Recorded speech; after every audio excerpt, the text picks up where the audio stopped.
Semakin maraknya penghobi burung di kota Palembang membuat Sukiman melirik usaha pembuatan sangkar burung.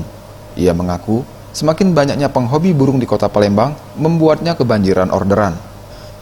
Sukiman, pengrajin sangkar burung yang berdomisili di kawasan Sekip ini mengatakan usahanya ini sudah dirintisnya sejak 8 tahun lalu.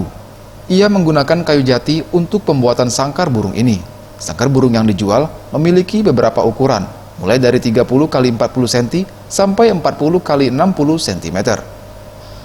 Dalam satu bulan, ia dapat menjual hingga 800 jenis sangkar burung. Rata-rata pembelinya datang dari luar daerah, seperti Batu Raja, Babatoman, dan Sekayu. Dalam satu bulan, ia dapat meraup omset jutaan rupiah. Nah, untuk kandang burung ini tuh ada jenis-jenisnya enggak, Pak? Itu, Pak? Ada. Apa, Pak?